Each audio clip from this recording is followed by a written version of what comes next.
If at home I'm used to just switching on all my plugs, I need to learn to be able to switch them off and just not keep them on the entire day.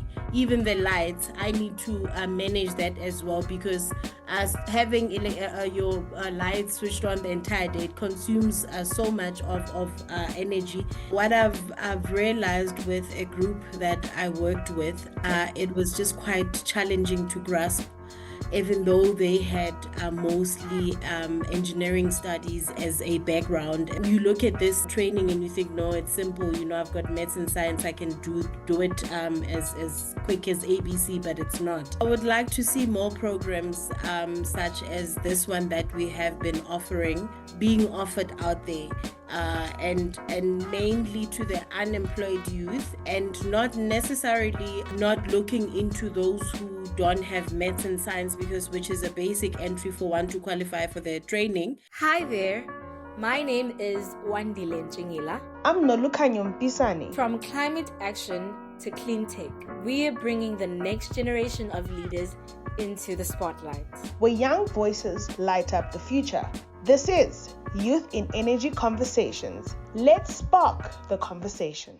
Welcome to another episode of Youth in Energy Conversations, the podcast that gives young people in Africa a voice in shaping the future of energy.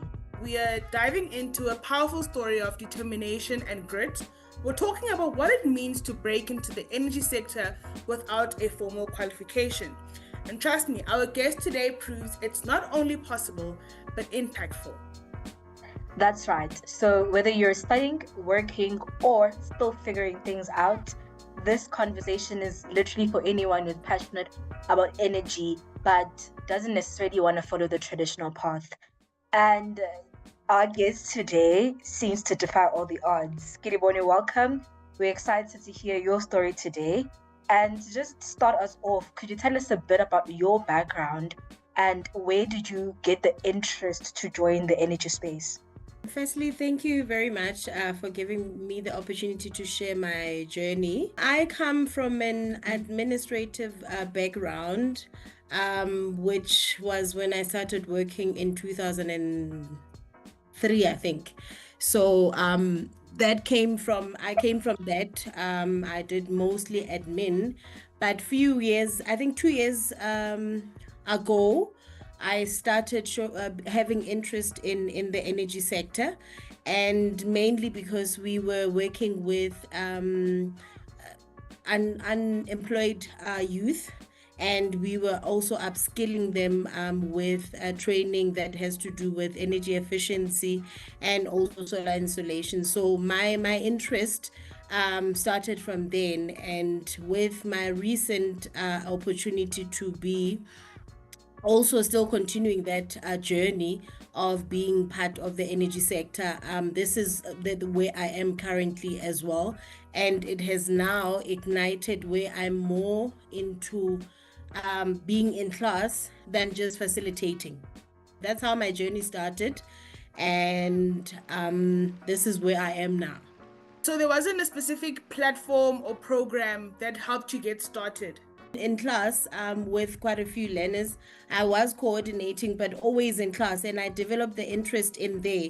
Only recently, it is when I have now been in class, starting to be in training with other learners as well. So that's how now, with the recent position that I'm in, I was able to be able to engage more into this energy sector space. Okay, so when you say class, was it like a training kind of situation? Yeah, it was a skills development training for unemployed youth. So that's how I got into continuing with this being in the sector still. What were the biggest challenges you faced trying to navigate this space without a formal qualification, with just the trainings that you have received? When you sit in those classes and the facilitator is just teaching you, grasp what is admin until you get to where there's calculations, and with practice That's the only way you can be able to get to understand, because they can explain as much as they can, but once you have to do it on your own, you definitely need to follow a certain way of studying. So I guess I was able to grasp a lot in class, but when you do it on your own, you just have to now do your own research and just be able to understand what is it when they speak of energy efficiency and energy audit. What is it that they speak of when they are speaking of solar installations? Can you explain to us what an energy audit is and what essentially energy efficiency is for someone who doesn't know what an energy audit is? Okay, so energy efficiency basically, in short, they basically teach you on how to save energy. For instance, if at home I'm used to just switching on all my plugs, I need to learn to be able to switch them off and just not keep them on the entire day. Even the lights, I need to manage that as well, because as having your lights switched on the entire day, it consumes so much of energy that you basically get to pay a lot when you pay for electricity. And then when doing an energy audit, you look, it is either a house or a building where you look into how one can save energy. So you'll definitely start by looking into into whatever equipment that you have at home or in the office. It would be your light bulbs, your computers, your heaters, because I mean in offices there's heaters as well. So you are able to just collect that data and be able to do some calculations, to be able to just see how one can save, and that is how you also do an energy audit in terms of what is in that space that is electrical. So would you say, so is it, so there's some maths, There or is it is. like maths and statistics, or is it There math? is maths, there's also stats. So it's a combination of both. With time, you get to understand and learn. There's methods that are put in place for one to be able to do your calculations. I mean, even in admin, we do you do work in and doing some budget calculations and all that. So if one is able to navigate that, definitely you'll be able to reach that point of understanding how to do certain calculations when it comes to doing your energy audits and all that. Would you say that any of the challenges you've experienced in your learning journey and navigating the energy sector have changed the way that you define success or impact for yourself? Definitely it has. I honestly never saw myself being in this space at all. I just never thought. I actually thought I was going to be in radio at some point. And so it impacted me greatly, because now I've gotten to see a different industry and sectors out there, that it is actually broader in the renewable space or energy space. It is bigger than what I thought it was when I knew nothing about the energy sector. So it has impacted me greatly, because now I have the knowledge and understanding of what exactly is happening, and I'm still learning to understand what exactly is it that they mean in this industry in terms of just being in the renewable energy space. Looking at where you are right now, where do you see your growth in the energy space, or maybe where you want to venture further into as the years progress? I actually want to venture into doing more of facilitation in the energy sector. What I've realized with a group that I worked with, it was just quite challenging to grasp, even though they had mostly engineering studies as a background, apart from just having mathematics and physical science. So if I could help them into, I think, understanding further into what it is, when you are shown an Excel spreadsheet to do your calculations, it is just not you seeing those calculations and thinking, It's just 1+1 is 2, and then, it's as simple as that. But you understanding from line by line, what does it mean, what it is that is required from you, because I saw a lot of the group struggling to understand, because I think you look at this training and you think, no, it's simple. I've got maths and science. I can do it as quick as ABC, but it's not. So if I could get into more of the spaces and being able to just help the youth into a better understanding, and with them having, or with us having more time to into these skills programs, so that we get a better understanding of the training itself. And also looking at that, maybe are there any specific goals? Because you mentioned that at some point you want to be a facilitator. So are there any specific goals towards reaching that point of being a facilitator? Well, firstly, I would have to continue with my training. Recently, I have started with my solar training, solar basics training. So I'm trying to equip myself as much as I can, so that once I venture into the facilitation process, I am equipped and qualified to be able to deliver the training, to be able to deliver the training. So I would have to definitely equip myself first with the relevant qualifications in relation to what my goal is, and which is facilitation. Oh, that's really exciting, and I know you're going to do amazing. What do you currently think of the South African energy space? It has been just transition everywhere, and it is coming in different sectors, obviously. And my thought into that, we are still not yet there, but with also the introduction of a whole lot of projects that are coming in, definitely we are getting there. What would you like to see as a young person in this sector? What would you like to see happen in order for more space to be created for people like you, who didn't necessarily study anything in energy or don't have a formal qualification, for them to be able to enter the space? What would you like to see happen? I would like to see more programs such as this one that we have been offering, being offered out there, and mainly to the unemployed youth, and not necessarily not looking into those who don't have maths and science, because which is a basic entry for one to qualify for their training. But looking into how else can we equip them and teach them of the same training, and yet they don't have the relevant subjects to be able to get into these programs. But I would like to see more of these programs, because I've seen a change.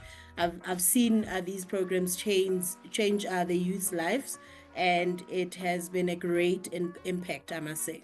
When you think energy and the energy spaces you've maybe been exposed to, what excites you about it? The first time I went to a wind farm, it was quite an experience. It was just quite amazing, because I literally remember seeing it from the mountains there while driving, and then I saw it was just too far. But then as I was driving closer and closer, and I could see these wind turbines, and the blades were so huge, and I wondered, how did this whole thing start from the ground? And when we got on site and everything was explained to us on how it started, that was the greatest experience ever, to have known that there was actually even a lift inside the wind turbine, which was something that I wondered, how do they get all the way to the top? So I even got an opportunity to go inside and have a look at what is happening. So that was just a great experience for me to be in that field and in that space. It was a great, great feeling. I envy you, because I have never been on site. So I must say, I do envy you. I would really like the opportunity to be able to step on a renewable energy site, particularly because I'm beautiful. very fascinated by the wind farms. So Yeah. it's really nice that you got to experience that. It was beautiful. And I think the other thing is, so now that you've seen wind and you've seen solar, Yes. are you still gravitating more towards solar, or would you also like to explore opportunities in the wind sector? With my current position, we are looking into exploring both. We are in the energy sector, the wind space, the solar space, because then this sector is diverse. It's not only concentrating on one sector. So it is diverse. There are many opportunities within that. But I would say currently right now my focus is on the solar, but definitely I will move into the wind. I love wind. I love wind. I'm not gonna lie. You touched on something that on your very first experience on site, seeing the wind turbines and the fascination just oozing forth from you, right? And then my question now comes to a point where in your training programs that you were a part of, and because I mean you started from an administrative point of view, and I'm sure it was, for me it's mind blowing to find that, just from administration, but then this opportunity was opened for you also, this door was opened for you. Maybe just to tell our listeners, how can they access these opportunities and what mindsets, because you allowed yourself to learn, and to receive the knowledge. So what type of mindset should they get, should they want to enter into such programs? My background is just from a general knowledge and also upskilling myself with short courses. So that for me, I've always wanted to learn. I'm always eager to learn. I want to know more. What else can I improve? Basically, my background in education. I would advise that one needs to have an interest. Obviously, when you show interest into something, it will also come to you. Because say I want to become a solar installer, and yet I am sitting and not doing any research in relation to what I want to do, nothing will come to me. So also giving a whole lot of research into what you want to do will also ignite and also give you maybe a better understanding if you do research on what basically you want to do as a person, but also determination, because if you show no interest and you're not determined to doing something, it just won't come to you, like I've said. So definitely determination, and just be eager to wanting to learn and learn and learn. So reading up, that is something that I normally do. In the morning, I just know I have to have read up something that is in relation to what I am doing. And then moving forward, I know that today I'm equipped with something. And I think one of the spaces that teaches me more is LinkedIn. It just gives me more knowledge, because there's a whole lot of companies that I follow in the industry, and with us as well as Unati Training Academy, we always try and post whatever that would catch someone's eye into wanting to be a part of such programs, or maybe just getting the knowledge of what it is when we say we are in the energy space. And maybe as you touched on Unati training, maybe just for you to give us a view and understanding on what types of programs that Unati training offers and how one can access those programs. We offer skills development training, obviously, under the energy sector. There's also solar. We are also doing entrepreneurship skills trainings as well. So what we offer, it's a tailor-made program for different clients, because obviously someone would say, I want my group to learn for a month. I want my learners to learn for 3 months or even 12 months. So it's a tailor-made program as per a client's request, but we do not limit to just being short, but we also do training up to 18 months. And all of these, when clients engage with us, we tailor it for them, and we give the client what they required in terms of the training program that they want.